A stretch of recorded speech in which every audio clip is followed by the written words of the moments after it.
예, 우리 반주자 한번 찬송가 384장을 우리 1절만 찬송을 드리고 말씀을 나누도록 할 것입니다. 찬송가 384장 1절만 한번 띄워주시기를 바랍니다. 내 주는 강한 성이요 1절만, 그리고 아멘으로 끝납니다.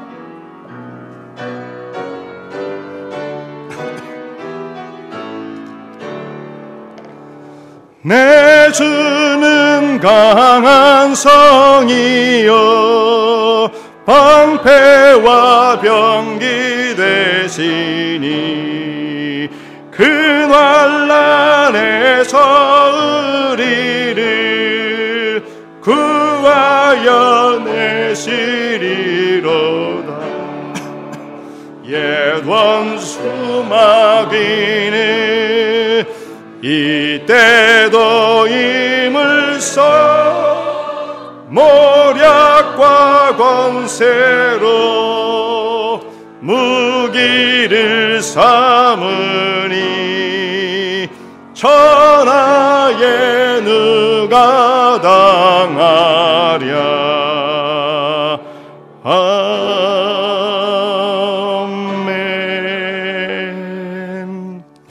찬송이 너무 우렁차죠. 일부 예배 때 찬송을 드렸을 때는 이제 한 20분 정도, 오늘 좀 일부 예배 많이 오셨어요. 그래서 일부 때 오신 분들이 여기에 안 계셔서 조금 그분들이 안 보이시는데 한 20분 조금 더 모였을까요? 그래서 그분들이 찬송을 하는데 이 정도의 우렁차지는 않았는데, 여러분 이 찬송이 누가 지은 곡이냐면 마르틴 루터라고 하는 개혁가가 이 찬송을 작사하고 작곡을 했습니다. 이 찬송은 지금부터 500년 전 1521년, 정확하게는 좀 몇 년 뒤이지만 1521년 독일에서 열렸던 웜스 회의라는 회의에 루터가 소환이 되어서 황제 앞에 재판을 받기 위해서 나아갈 때에 루터와 또 함께했던 그 루터의 수행원들이 이 찬송을 부르면서 그 회의장 가운데 나아갔다고 하는 유명한 찬송이에요. 어떤 사람들은 이 곡이 뒤에 후대에 찬송이 작곡되었다라고 하는 분들도 있지만 아마 발표는 그때 늦게 되었을지 모르지만 교회 사가들이 이 1521년 웜스 회의에 루터가 이 찬송을 부르며 등장했다, 이렇게 증언을 하고 있습니다. 카를 5세라고 하는 이 황제가 앉아있는 회의장에 이 찬송을 당당하게 부르며 들어갔던 루터, 왜 그가 이 회의의 소환을 받게 되었습니까? 루터로 인해서 시작되어진 종교개혁, 이것을 용납할 수 없는, 그리고 만약에 루터를 용납하게 되면 앞으로 유럽에 불어닥칠 그 파장이 너무도 컸기 때문에 이것을 용납할 수 없는 교황권, 그리고 황제가 루터를 죽이거나 아니면 그를 굴복시켜야만 했던 것입니다. 루터가 이 회의에 나갈 때 주변 사람들은 그를 가지 못하도록 만류를 했습니다. 내가 거기 가면 붙잡혀서 죽게 될 것이다. 그렇게 되면 당신이 죽으면 지금의 이 개혁의 불길은 꺼지고 말 것이다. 그러니까 당신 목숨을 보존하는 것이 중요하다. 절대로 가지 말라. 그렇게 걱정을 했습니다만 루터는 그들의 만류를 뿌리치고 당당하게 이 회의 가운데 소환을 받아서 나아가게 되어집니다. 당시에 교황권에 도전한다는 것은, 이것은 상상할 수 없는 일입니다. 황제도, 중세 때 그랬죠. 황제도 교황에 대해 한번 대들었다가 어떻게 되었습니까? 카노사의 굴욕이라고 해가지고 그 추운 겨울날에 문 밖에, 성 밖에서 맨발로 3일 동안 석고대죄를 했던 황제가요, 그런 적이 있었던 역사가 중세에 있지 않았습니까? 황제도 그럴 정도인데 이 일개 신부가 황제를 또 거스리고 교황을 거스려서 도전했다는 것, 이건 있을 수 없는 거예요. 교황에게 낙인이 찍히면 너는 파문이야, 그럼 끝나는 거예요. 그리고 이단으로 정죄되어지면 바로 화형장으로 끌려가서 공개 처형을 당하게 되어지는 것이 그 당시의 사회의 모습이었습니다. 그러나 루터는 조금도 두려워하지 않고 그 회의에 나갔을 때 자신의 지금까지 집필했던 모든 서적과 그의 주장을 철폐하라고 하는 황제의 준엄한 명령을 들을 때에도 나는 하나도 이것을 철회하지 않겠다라고 선언합니다. 자신의 양심은 오직 하나님의 말씀 앞에 붙잡혀 있기 때문에 양심에 반하여, 하나님을 믿는 그 신앙에 반하여 이것을 처리한다는 것은 있을 수 없는 것입니다.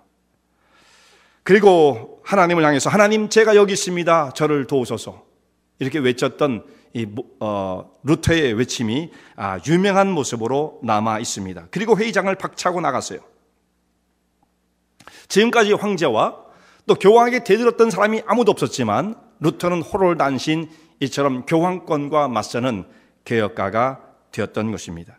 자, 오늘은 종교개혁 500주년이 되어지는 날입니다. 그래서 여러분 주보면 앞에 종교개혁 500주년 기념주일이라고 그렇게 되어 있죠.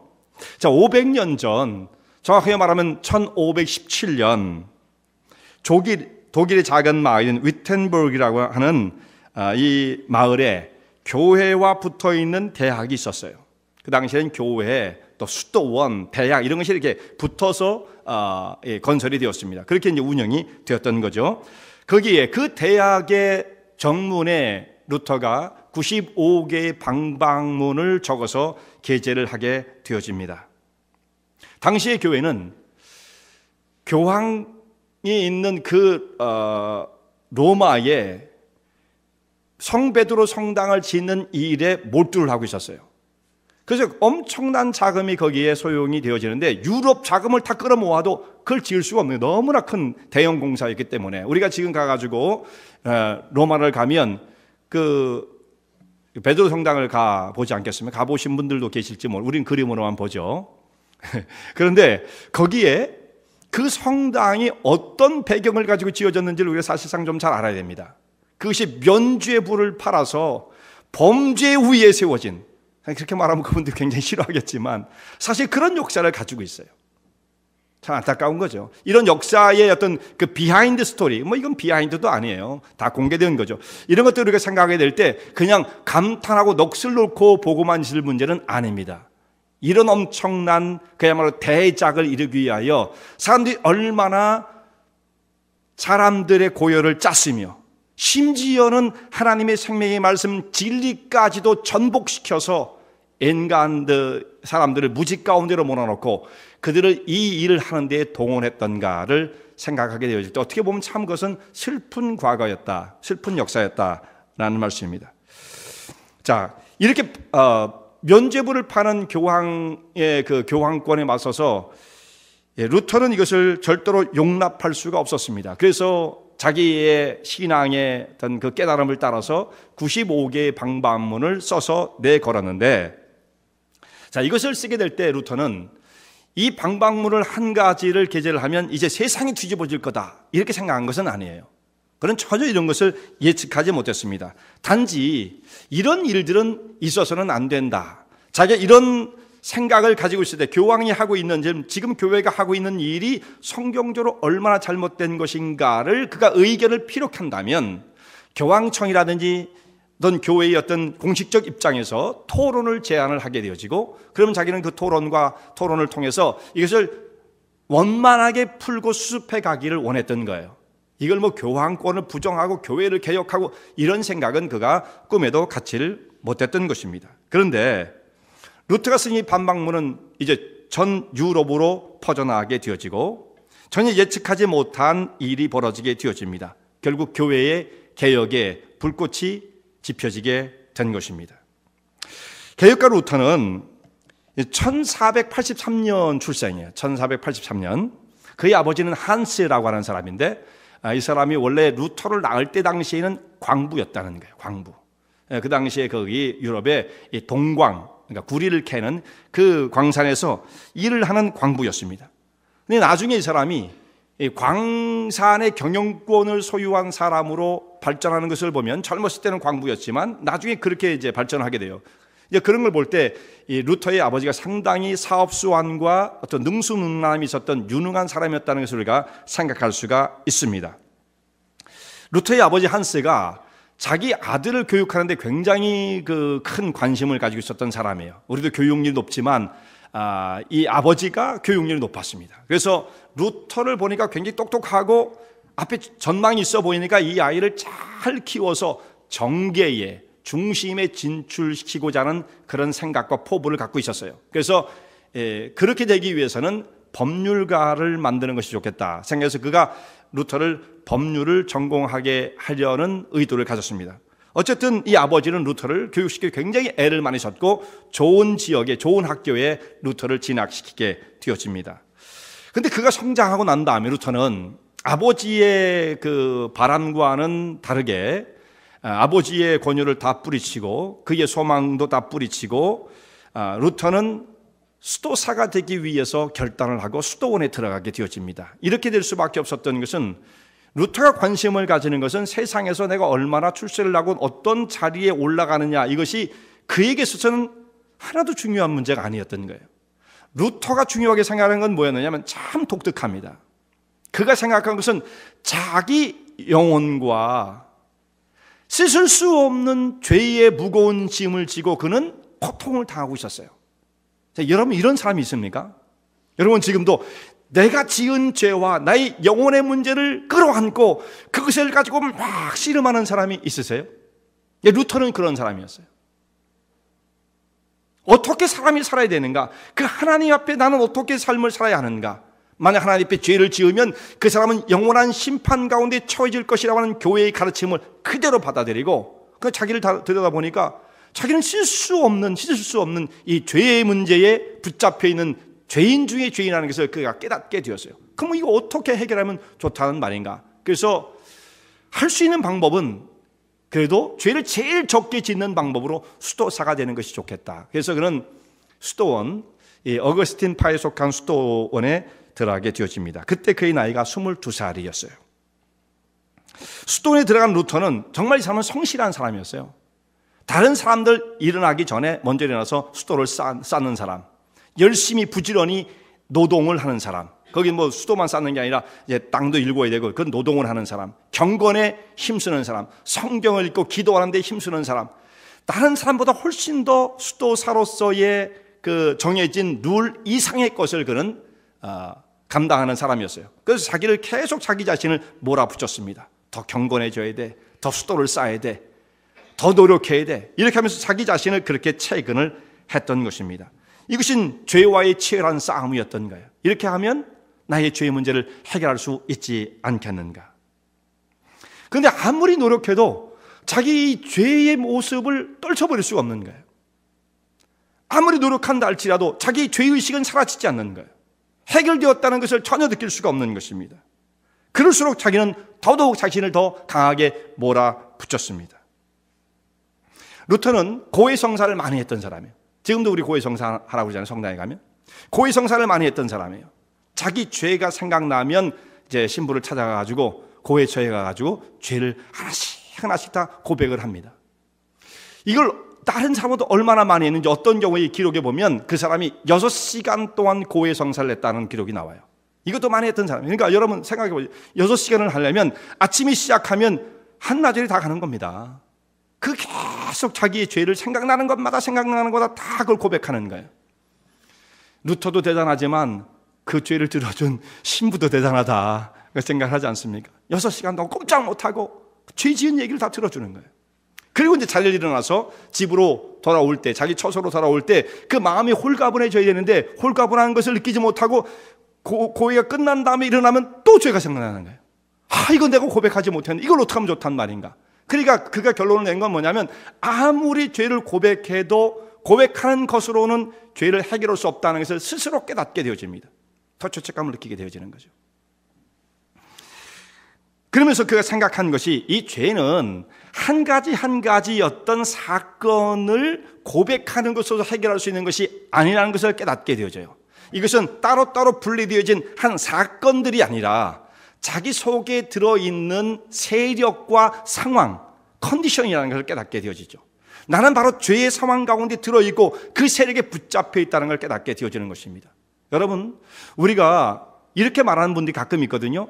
여러분들이 지은 죄를 다 모조리 생각해가지고 다 하나님 앞에 낱낱하게 고해서 용서를 받아야 되는 것입니다. 간혹 이렇게 하시는 분들이 있어요. 그것은 impossible. 그렇게 될 수가 없습니다. 여러분, 생각나지 않은 범죄는 어떻게 하겠어요? 한 가지씩 다 주님 앞에 고백해야만 하나님 앞에 용서를 받을 수 있습니다. 그럼 생각나지 않은 죄 때문에 그 사람은 결국은 하나님 앞에 심판을 받아야 되지 않겠습니까? 그러니까 죄는 그렇게 해결하는 것은 아니에요. 루터가 그것을 깨닫게 되어지는 것이죠. 이건 개별적 사건이 아니라 그 속에 들어있는 현존하는 세력, 그 상태에 붙잡혀 있는 자신의 모습, 이것을 깨닫게 되어진 거예요.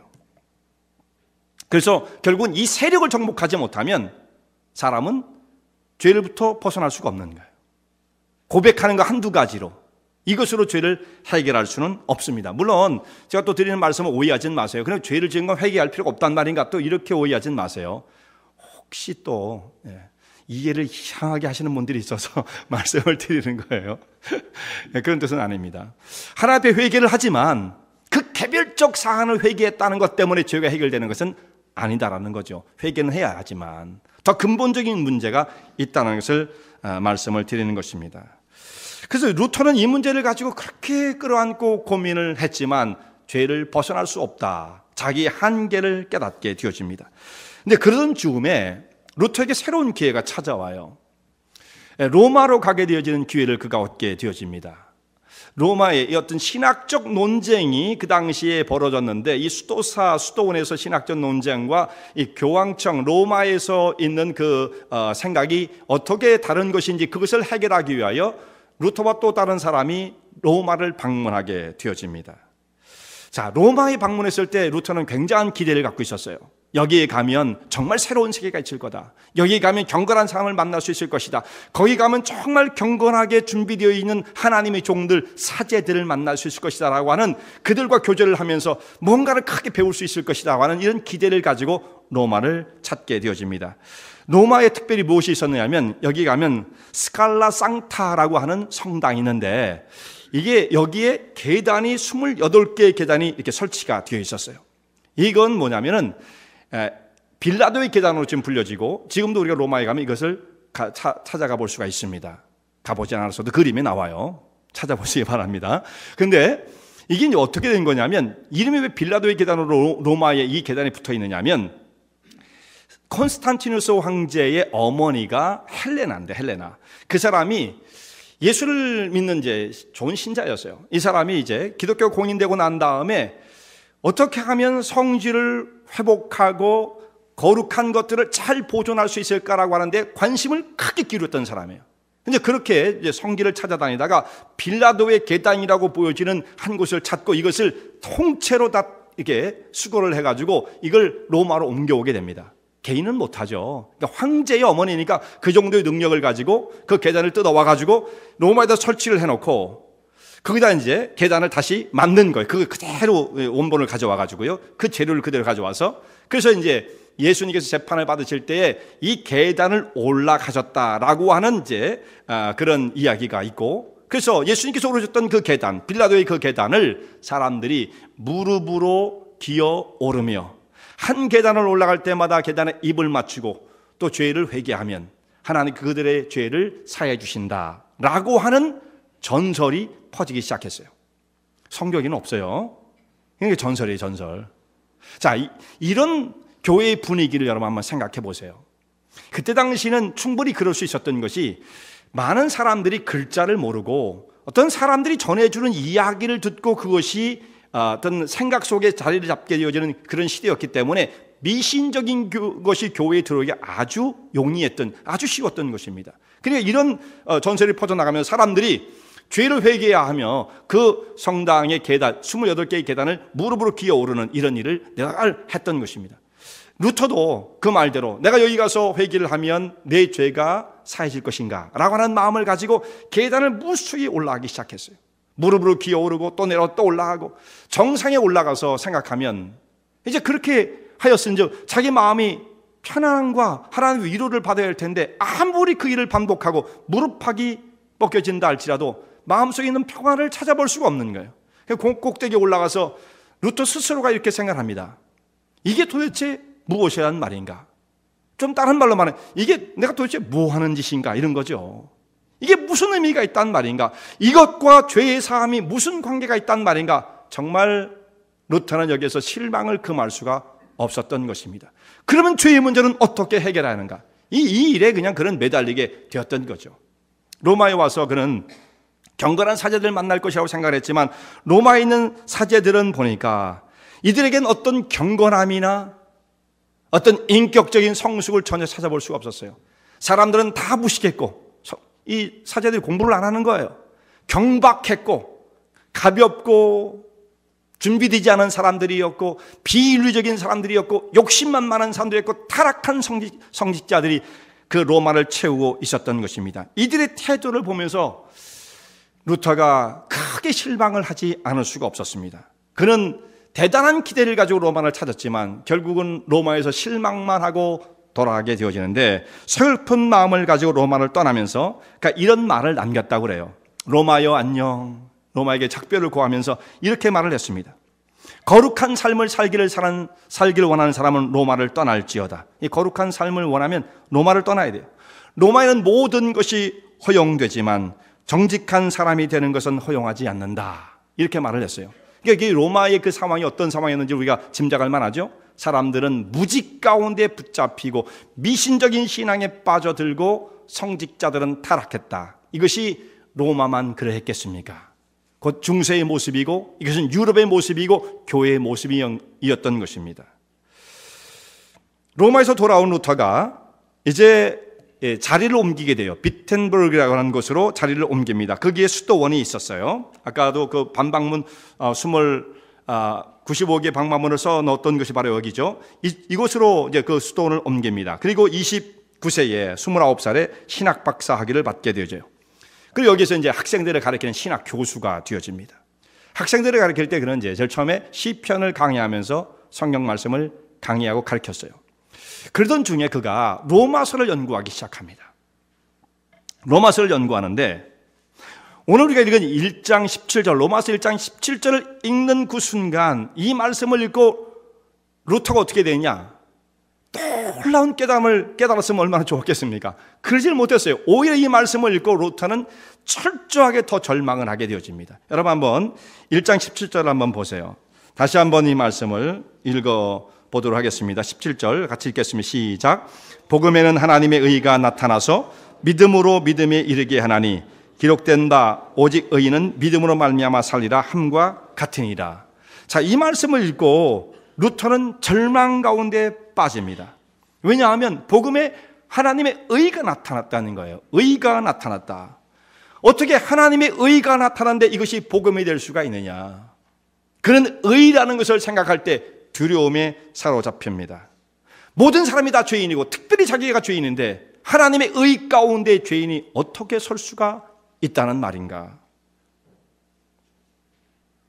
범죄한 사람이 하나님의 의로움, 하나님의 공의로우심 앞에 선다면 심판밖에 받을 것이 무엇이 있겠는가? 그러니까 이 말씀을 보고 철저하게 루터가 절망하지 않을 수가 없었던 거예요.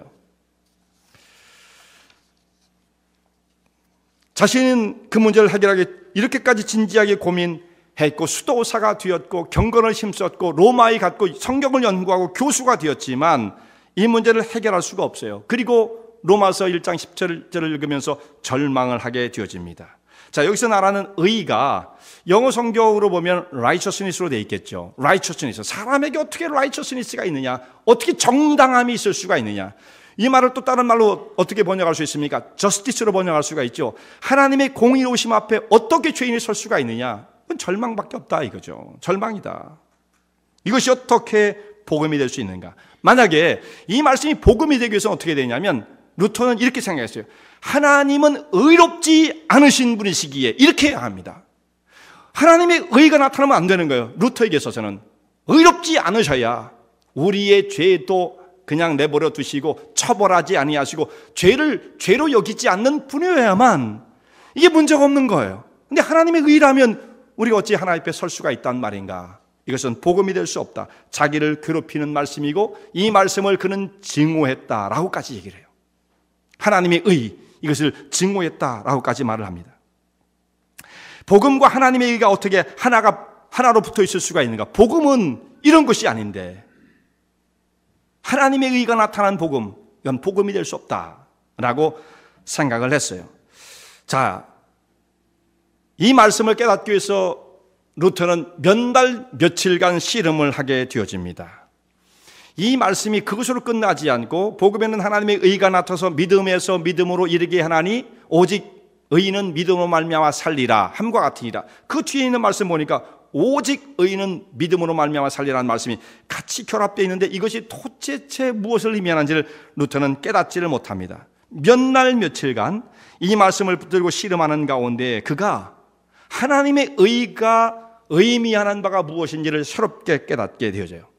이 의는 하나님의 저스티스, 사람들에게 요구하는 어떤 저스티스, 공의로움을 말하는 것이 아니라 사람에게 해당되어진 것이 아니고 하나님의 의를 말씀하는 것인데, 이 의는 하나님께서 마련하셔서 사람들에게 주기를 원하시는, 주시기를 원하시는, 부여하기를 원하시는 의라는 말씀입니다.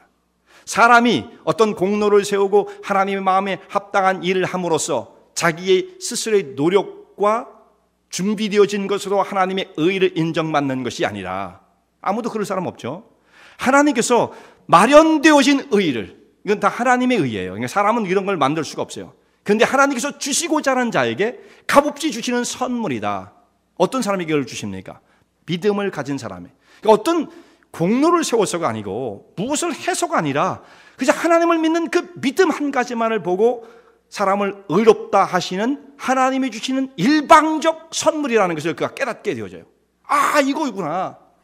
죄인이 주님 앞에 설 수 없다고 하는 저주의 말씀이 아니라 죄인임에도 불구하고 믿음만을 가진다면 그 믿음 하나를 보시고 하나님은 그 사람을 의롭다 하시는 복음이 되었다는 것을 루터가 이때 깨닫게 되어집니다.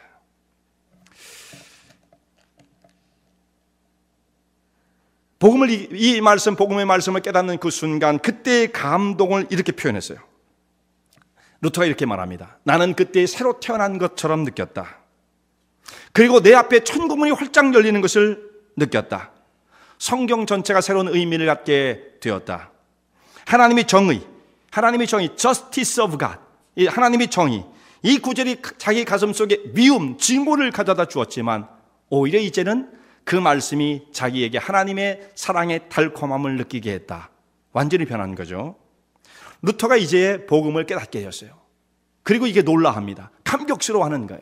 그런데 루터가 이 복음을 깨달았다는 이 장면을 보면서 우리는 사실상 더 놀라요. 이때야 비로소 루터가 믿음으로 말미암아 의롭게 되어진다는 사실을 이때 비로소 깨달았다고 한다면 우리는 뭐예요? 우리는 이건 상식이잖아요. 믿음에. 제일 처음 예수 교회에 오는 사람, 예수를 안 믿어도 아는 거예요. 안 믿어도. 받아들이냐 안 받아들이냐 그건 나중 문제고 그건 늘 듣는 문제예요. 사람의 자격으로, 사람의 힘과 노력으로 하나님 앞에 의롭다함을 받지 못하고 오직 믿으면 하나님께서 인정해 주신다. 이건 우리 신앙의 출발 아닙니까? 그런데 1517년에 이 말씀을 루터가 그때야 비로소 깨달았다는 것은 뭘 의미하고 있는 거예요? 그동안 1500년 동안 그 수많은 신자들은 도대체 무엇을 믿었다는 말인가? 물론 뭐 어떤 사람은 깨달은 사람이 더 많았겠죠. 신학적으로 정리가 안 된 건 아니니까. 그럼에도 불구하고 이것은 교회의 상태와 영적인 분위기를 정확하게 말해주고 있는 거예요. 그 당시 사람들은 복음을 말미암아 믿음으로 인하여 하나님이 주시는, 값없이 주시는 의를 힘입게 된다는 이 사실을 모르고 있었다는 거예요. 이게 얼마나 안타까운, 이해가 안 가는 거죠. 그러니까 영적인 암흑기, 영적인 무지함, 영적인 부패, 이것이 완전히 교회 가운데 가득했었다는 것을 이 말씀을 통해 증명이 되어지고 있는 것입니다.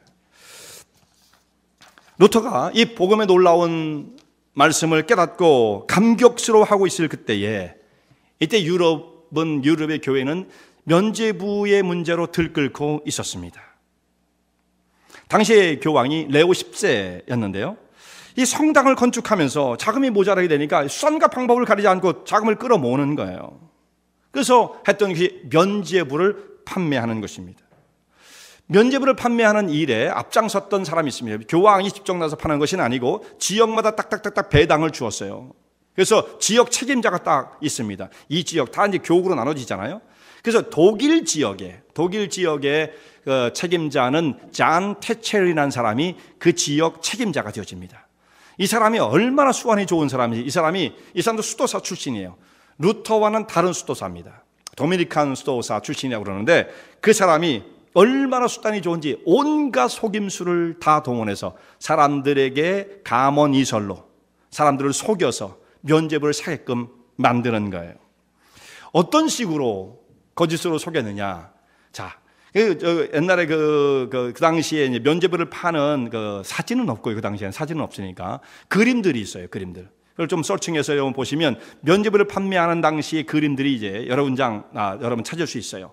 그걸 보면 교회 앞에 딱 탁자를 이렇게 펼쳐놓고 한 사람이 앉아서 이제 펜 같은 걸 붙잡고 이렇게 있으면서 면죄부를 이렇게 사인해서 주는 거예요. 그러면 줄 서서 쫙 줄 서가지고 사람들이 손에 뭐 동전을 들고 금괴를 들고 주머니를 들고 이렇게 줄 서 있는 사람들이 거기 나옵니다. 이제 그런 사람들을 향해서 이들을 온갖 선동으로 면죄부를 사게끔 만드는 거죠. 면죄부를 사면 면죄부의 효력이 이렇다라는 것입니다.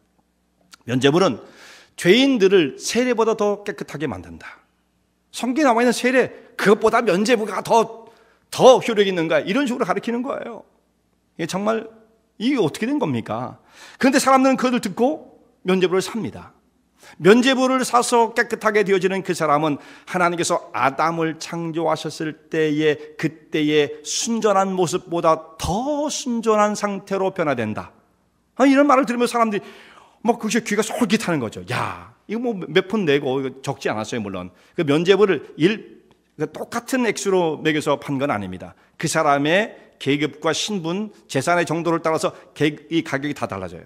노동자들은 뭐 이 정도는 사야 된다. 이 계급이 다 달라졌습니다. 그래서 뭐 보통 지금으로 환산하면 뭐 2,000불부터 시작해서 몇만 불까지 되었다라는 거. 그 당시에 이제 이거 환율을 계산하면 그렇게 얘기를 합니다. 이것은 면죄부를 판매했어요. 그리고 자신들을 어떻게 선전을 했냐면 면죄부를 파는 사람들의 십자가는 예수님의 십자가만큼 효력이 있다. 뭐 이런 얘기까지 다 했는지 모르겠어요.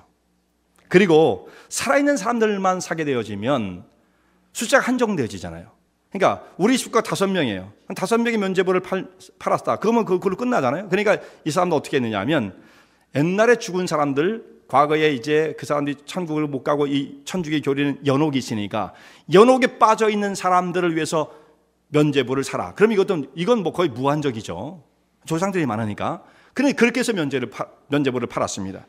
당신들의 동전이 헌금함에 떨어지는 그 순간 연옥에 있는 영혼이 화살처럼 천국을 향해 솟아오른다. 은혜롭죠?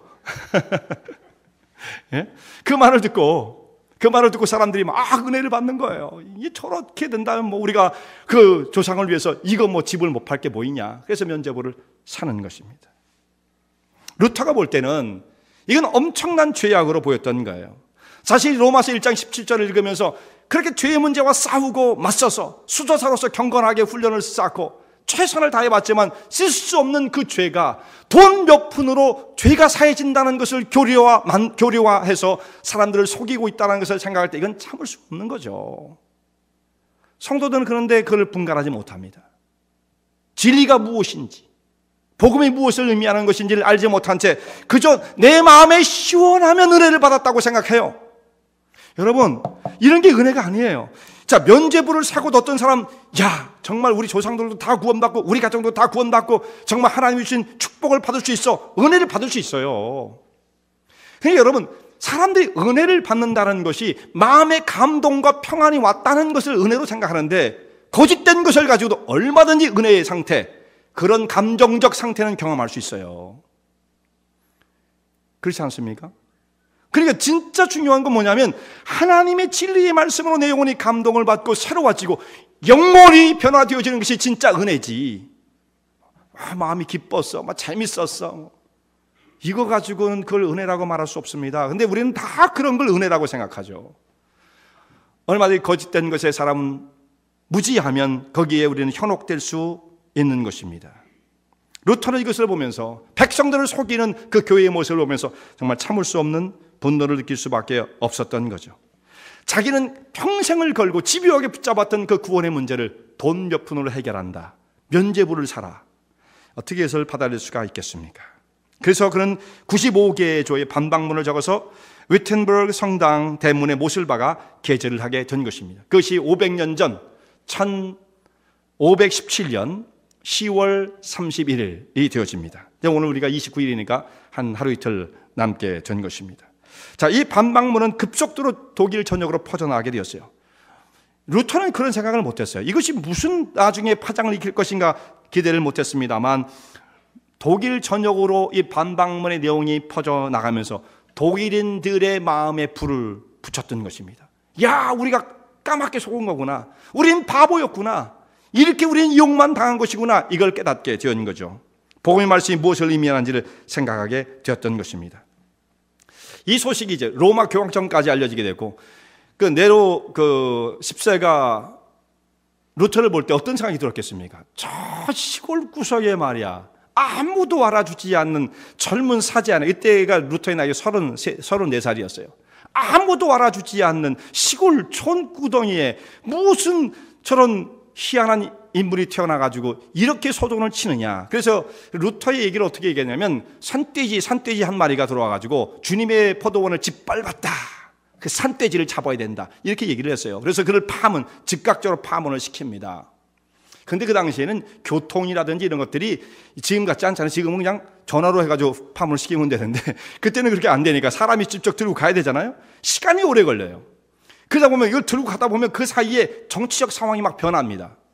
그래서 루터가 파문을 당하고서도 이게 급속도로 진행이 됐으면 그는 당장에 끌려다가 로마로 압송이 되든지 그래가지고 화형당하는 끝나는 거예요. 그런데 정말로 놀라운 것은 뭐냐면 그 정치의 복잡한 상황 속에서 루터가 그 틈바구니에서 보호를 받을 수가 있었어요. 평상시 같으면 종교개혁 이건 일어날 수 없어요. 만약 그런 상황이 아니었으면 이런 상태로, 만약에 변화가 없었다면 이런 상태로 쭉 갔을 거예요. 그러면 완전히 정말 암흑 가운데 갇힌 사람들이 되어서 우리도 미신적인 신앙을 간직하고 있었을지도 모르죠. 아니면 교회가 다 소멸되었을지도 몰라요. 그런 거짓된 교리를 가지고 어떻게 사람을 세울 수가 있겠습니까? 근데 그 복잡한 정치적인 상황에서 이해관계가 얽혀 있었기 때문에 루터를 누구는 죽여야 된다고 하는 사람과, 아니야, 루터를 이용해서 뭔가 이권을 챙기려고 하는 사람들이 있어서 그 틈바구니에서 루터는 보호를 받을 수가 있었어요. 그래서 그를 귀하게 여겼던 프레드리라는 사람이, 그 정치인이 그를 유력하게 보호를 해서 루터가 살아남을 수가 있었던 것입니다. 자, 이 반박문을 발표한 다음에 3년 반이 지난 후 루터가 이제 황제의 소환을 받게 돼요. 처음에 말씀드렸던 웜스 회의, 독일어로 말하면 포럼스 회의라고 말을 합니다. 그 회의에 황제가 나와서 딱 기다리고 있고 루터를 부르는 거예요. 제국회의가 열렸는데 그 회의에서 여러 가지 안건들을 다루는 가운데 루터도 불러서 이 문제를 매듭을 지어야겠다라는 것입니다. 자, 황제가 소환한 이 소환장을 받고 그가 나가게 될 때 이제 거기에 가면 루터는 붙잡혀 죽든지, 이게 둘 중에 하나예요. 살든지 하는데 살 수도 있겠지만 거의 그 가능성이 없어 보이니까 그 주변에 있는 친구들이 다 루터를 가지 말라고, 당신이 죽으면 이 교회의 개혁의 물결은 이것으로 끝나고 말 것이니까 당신은 절대로 가서는 안 됩니다. 루터를 위해서도 그렇고 교회의 미래를 위해서도 그렇습니다. 그를 간곡하게 만류했습니다. 그러나 루터는 내가 살기 위해서 숨기보다는 죽더라도 자신의 입장을 명백히 밝히는 것이 옳은 것이다 하고 그 소환에 임하게 되어집니다. 그리고 보름스를 향해서 그가 출발하기 전에 이렇게 말을 해요. 주변에 있는 사람들에게, 보름스의 기왓장만큼이나 많은 마귀들이 자리를 잡고 있다 할지라도 나는 그곳에 갈 것이다. 그래서 이제 비텐버그에서 떠나서 이 보름스까지 오는데 상당한 시일이 걸렸어요. 그 당시에 교통이 나쁘니까 보름스에 들어갔을 때 저녁 때에 거기에 들어갔는데, 거기에 루터가 온다는 소식을 듣고 2만 명이 되는 사람이 그를 환영했다고 합니다. 그러니까 독일에는 이미 이제 그를 따르고 추종하는 그의 그 개혁적인 루터의 발표와 사상을 받아들이고 그의 저서를 공감하는 사람들이 상당히 많았던 것이죠. 그러니까 아무도 함부로 그를 죽일 수는 없었던 거예요. 그래서 그런 많은 사람들의 환호를 받고 보름수에 들어가게 되어지고 그 다음날 황제 앞에 나가서 재판을 받게 되어집니다. 그때 나갈 때 우리가 드렸던 384장의 찬송을 부르면서 그를 따르는 수행원들과 함께 내주는 강한 성이요, 이 찬송을 부르며 그 회의 가운데 나가게 되어집니다. 자, 우리가 믿는 이 복음은 진리를 지키고자 했던, 목숨을 걸었던 헌신된 사람들이 있었기 때문에 그것이 보존되었고 오늘 우리들에게 전수될 수가 있는 것입니다.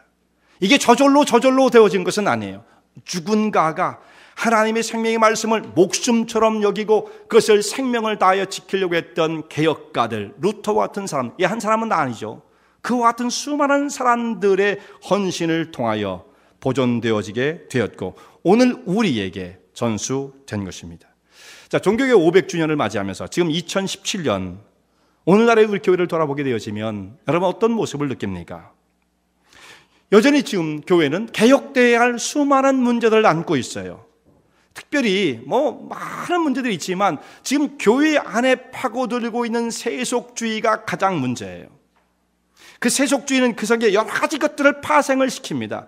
세상적인 것이 세상의 교회로 들어와서 이 여러 가지 답답한 문제를 파생을 시키죠. 그걸 크게 묶는다면 세속적인 거예요. 그것이 교회를 지금 지배하고 병들게 만드는 세력인 것입니다. 자신도 모르게 우리의 심령 속에도 육신적인 것, 세상적인 것이 우리의 신앙을 새롭고 놓아주지 않는 경우들이 얼마나 많이 있습니까? 우리는 이것과 맞서 싸워야 하는 것입니다. 또 하나의 문제는 뭐예요? 교회의 물질주의적인 것, 물질 숭배 사상, 맴모니즘이라고 말합니다. 맴모니즘. 자, 물질이면 다야. 잘 사면 끝이지 뭐 더 이상 문제가 있어. 이렇게 물질을 최고의 가치로 높이며 섬기고자 하는 사상. 결국 섬기는 것이 아니라 물질의 노예가 되어버리고 마는 것입니다. 모든 그 가치 판단을 물질로 해나가기 시작하면 결국은 사람은 거기에 예속되어지고 마는 거예요. 종이 되고 마는 거예요. 여러분들 얼마나 그 가운데서 자유롭습니까? 이 모든 것이 다 하나님의 능력과 하나님의 주권 가운데 주어진 것이라는 그 고백을 가지고 살아가는 사람이 얼마나 돼요? 그러지 못한다고 한다면 우리는 그 가운데 결국은 붙잡혀서 종의 모습으로 전락하고 있는 거예요. 맴모니즘, 종교개혁 시대에 있었던 그 모습처럼 오늘날 우리도 맞서 싸워야 할 교회 개혁의 대상들이 얼마나 많은지 모릅니다. 이건 이제 누군가 한 사람이 일어나가지고 폭발적으로 교회 개혁을 일으켜낼 수는 없어요. 이제는요. 이제 그런 시대가 아니에요. 한 사람 한 사람 개개인이 이것을 얼마나 절실하게 깨달으며 하나님 말씀 가운데 진실하게 설 것인가의 문제인 것입니다. 진리의 말씀이 얼마나 내 심령 속에 오늘도 살아있고 생명력 있게 나의 삶을 붙들고 주장하는가의 문제인 것입니다. 그렇지 않으면 누군가 대신해 줄 수가 없어요. 어떤 분위기를 따라갈 수는 없어요. 이제는요. 내 영혼 속에 자리 잡은 하나님의 생명의 말씀을, 그 말씀을 근거로 하고 능력으로 삼아서 우리 주변에 둘러싸이는 모든 악한 세력과 대항하여 싸워 승리를 이루시는 주의 종들 되시기 바랍니다.